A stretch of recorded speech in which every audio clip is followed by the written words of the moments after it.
L'Open Lab, c'est un grand espace mis en place par l'école pour qu'on puisse utiliser des machines et faire en sorte que tous les projets scolaires ou personnels puissent être réalisés. Pour moi, c'est un tiers-lieu et c'est pour les étudiants, fait par les étudiants. L'idée, c'est que ce soit un espace entre l'espace personnel, le chez-soi, la maison, etc., et l'espace professionnel.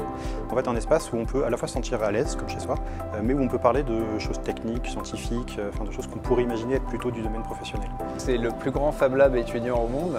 C'est un endroit où c'est pas dans la pédagogie, c'est pas obligatoire, on y vient par plaisir.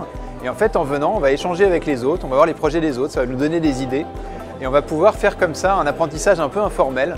Et pour aller au fond des choses, il n'y a vraiment pas de secret, il faut le faire par soi-même.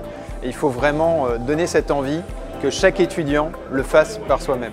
Et c'est vrai qu'un Fab Lab de plusieurs centaines de mètres carrés, avec plusieurs centaines de milliers d'euros d'investissement, qui est géré par des étudiants, l'objectif principal, c'est vraiment de se dire que tout projet peut être développé dans ce Fab Lab.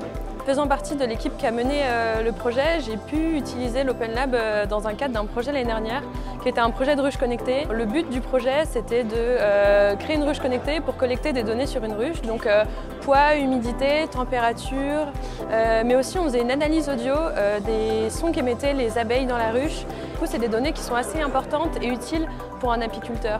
C'est vrai que ça nous tient vraiment à cœur que les gens fassent les choses par eux-mêmes. L'informatique, c'est un milieu qui est extrêmement complexe. On ne peut pas survoler l'informatique. Alors nous, on est super contents que le SUA ait investi dans autant de machines à disposition des étudiants. Le but, c'est de tester, de rater, de recommencer, d'aller jusqu'au bout d'un projet, de recommencer, de réparer aussi.